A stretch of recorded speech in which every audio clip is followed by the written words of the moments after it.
Hello, Deep Thinker. This video is going to be another thinking workflow video where I'm going to walk through the practice of keeping a commonplace book and even the practice of leaning into Zettelkasten and connecting ideas. The tools that I'm using are Ember, Obsidian, and I'm using Claude with Obsidian as well. So the first tool that we're in right now, it's Ember. It's at the cross and intersection of a commonplace book and a journal, in a way for me to just jot down my thoughts and ideas and allow my commonplace book to chime in and to think with the quotes and the ideas that I save. So on the screen is what I call a thinking session. On the left-hand side, you'll see all the different thinking sessions that I've had.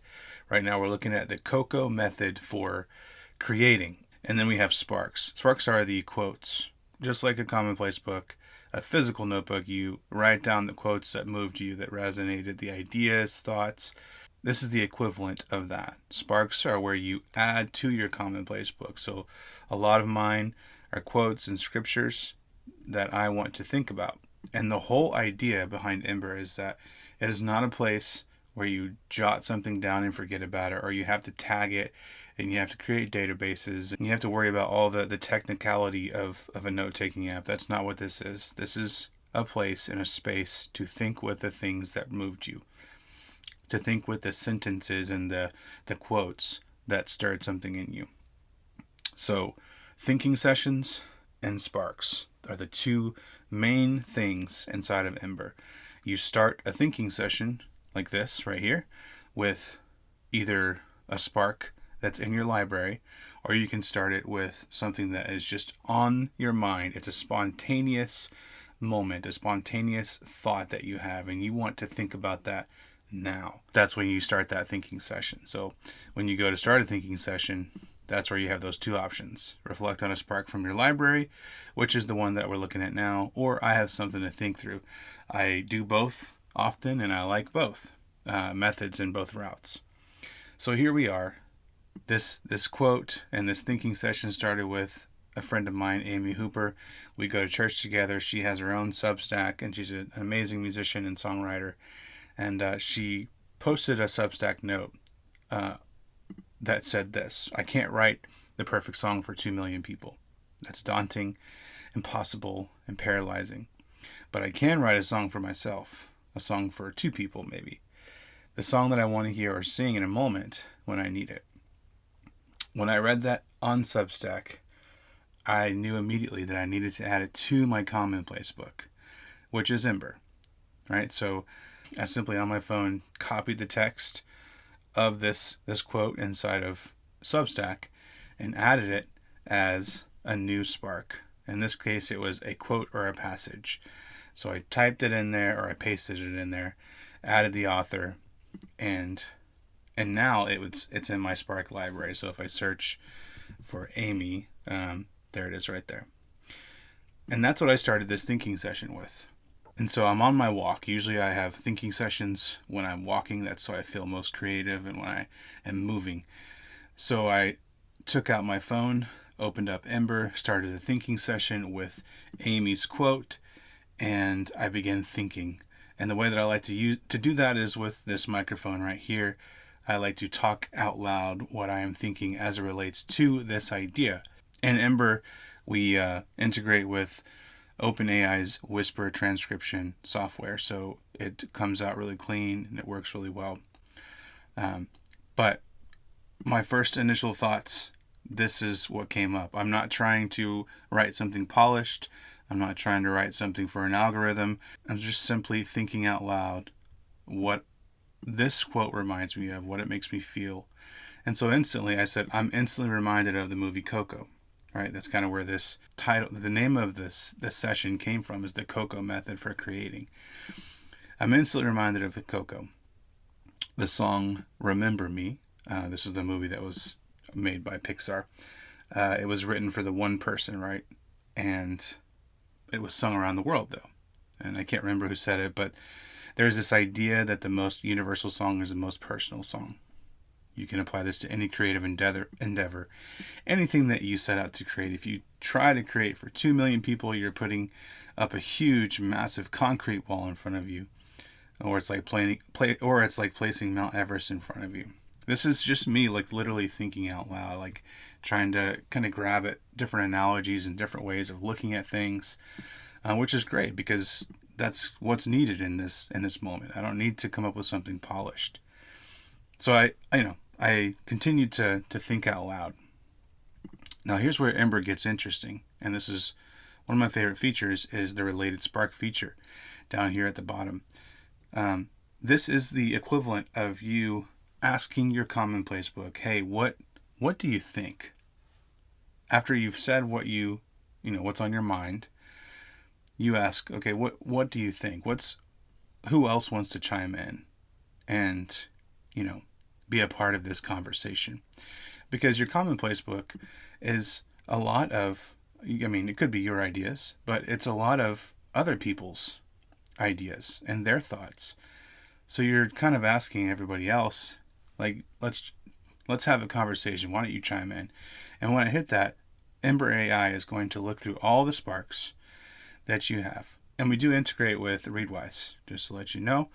You just need to simply paste in your token, and all of your books, all of your highlights from Reader and Readwise will come into your Sparks library, which will make your thinking sessions even more rich and interesting. So you hit that, and and then it looks through all the sparks to find what's the most related idea that you have in your Spark library. So we have Morgan Housel, who wrote The Psychology of Money and other books as well. And he says everyone should write. Why? Because everyone is full of ideas they're not aware of. This means that they're also unaware of the value of their ideas, and this value can only be unlocked via writing. So you see, I started with one idea. I'm not starting with a blank document or blank note. I'm starting with a spark. And that spark happened to be from somebody else who wrote something, decided to share it, and it's pierced something in me. I resonated, and it resonated so much that I said, I have to write this down because I want to think about it later. I want this to be a part of my Commonplace book, and I want it to show up in different ways and, several different thinking sessions.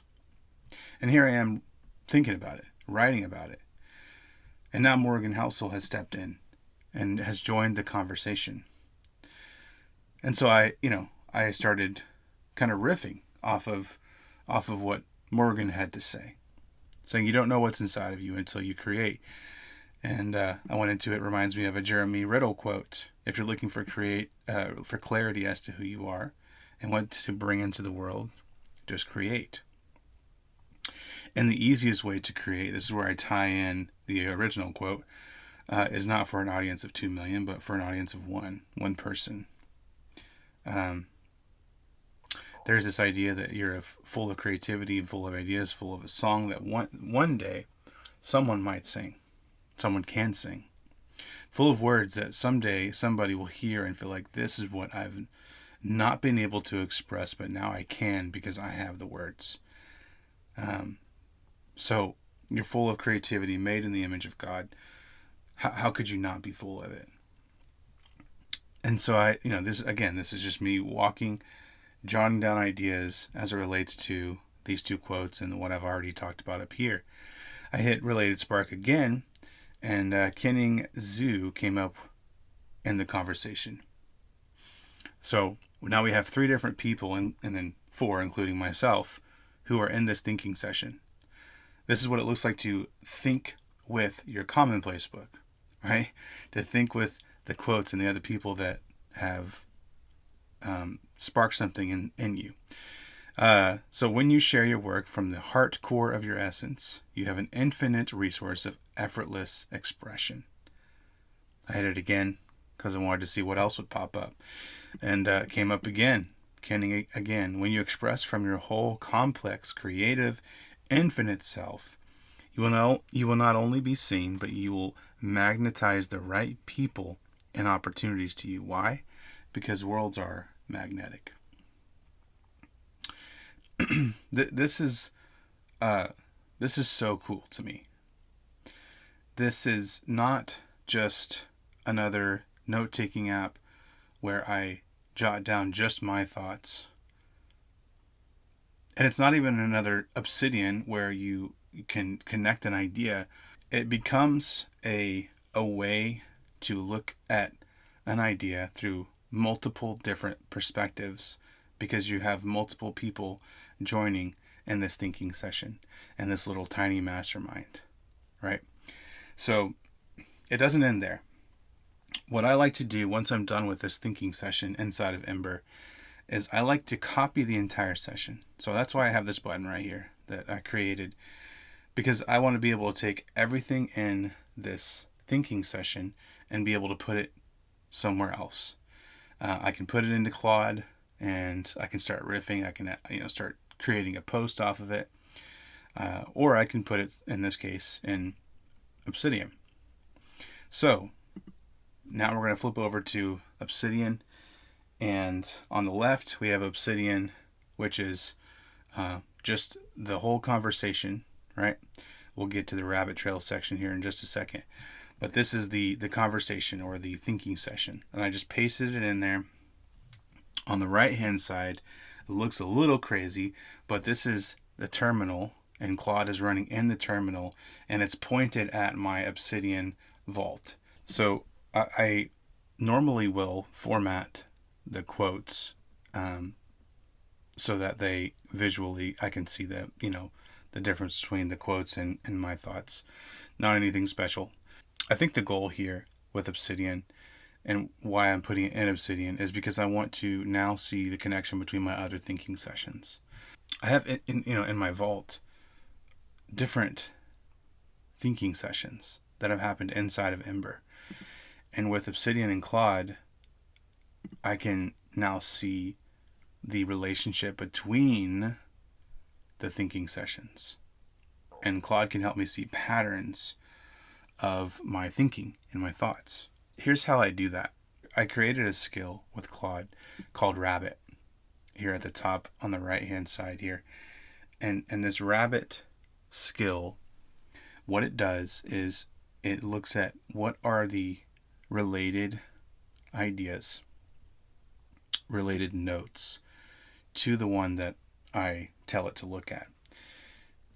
And not only what are the most related notes, but why are they related? And this changes the game for me, because when I come back to this note and I'm looking through it and I go down to the rabbit trails, I have the connections, but why it's connected as well, which helps me see the patterns of thought and ideas. This is the Zettelkasten side of things, right? So we have the Commonplace book, Thinking with Your Commonplace book, in Ember. Now we're getting into Zettelkasten, figuring out what other notes are showing up and are related, and why are they related. So Claude helps me do that. So it's a /rabbit to call or to start this skill. And then it'll ask me, what note do you want to find connections for? I give it the title right here. And then it says, let me read that note. And it does its thing for a few seconds. And it's looking not only for surface level things, but things that are a little bit deeper, maybe connections I wouldn't have considered. And yes, I could come over here and use the smart connections inside of Obsidian. Like, I don't have to have Claude, but again, Claude is helping me see why. Why are these connected? I don't see that in here. But I can use this, this Smart Connections, which is a plugin inside of Obsidian. I can use that to help see more connections. But I really enjoy and think it's useful to see the why behind it too.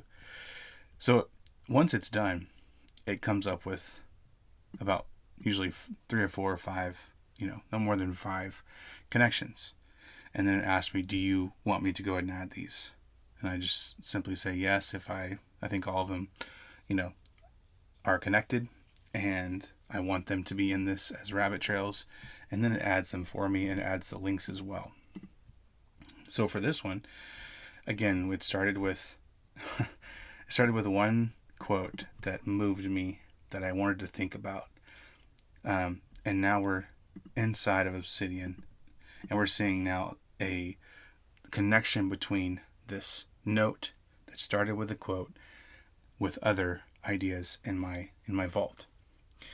So the first one was not writing for virality, but for vibration. The direct flip side of the Coco Method.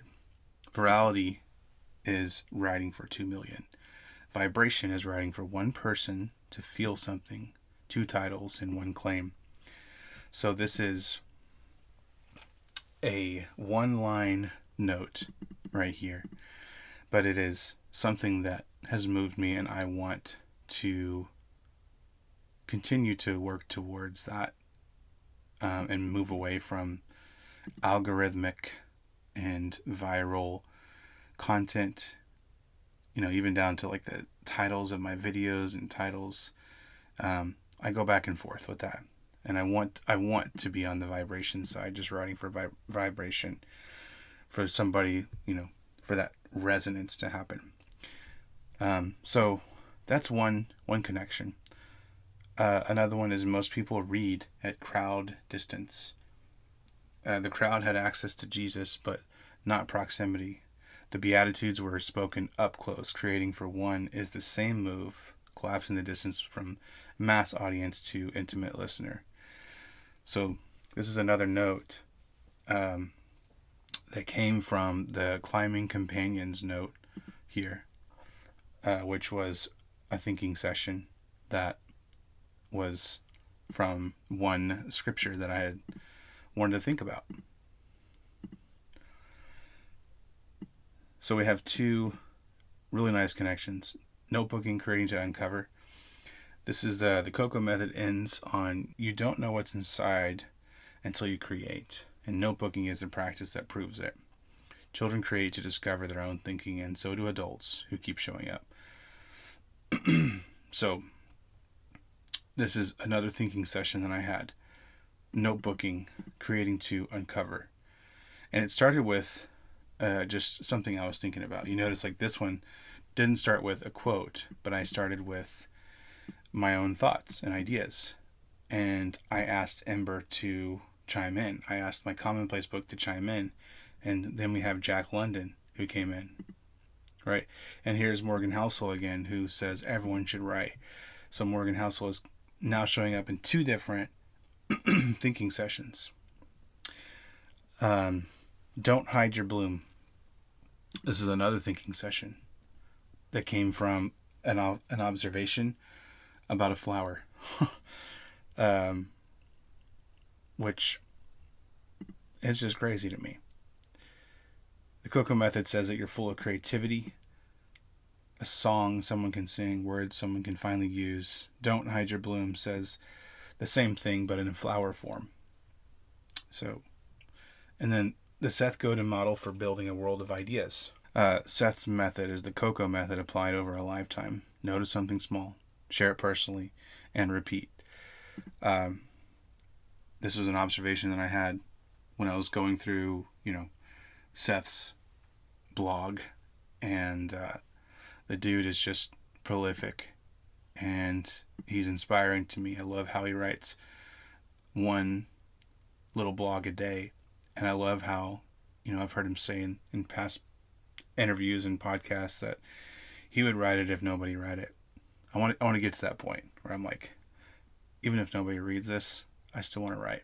So there you have it. This is how I like to use technology and tools and even AI to think deeply. So if any of this resonates, you want to try out Ember. It is free for 14 days. You'll get 30 preloaded sparks, and of course you can add your Readwise account if you already have one, or Reader account, either one, and start adding thinking sessions. Start thinking about the ideas and see how it changes for you. The link is below for Ember if you want to check it out, or it's at emberidea.app. I hope this was helpful for you, and thank you for hanging out with me and nerding out with me, and I hope to see you on the next video.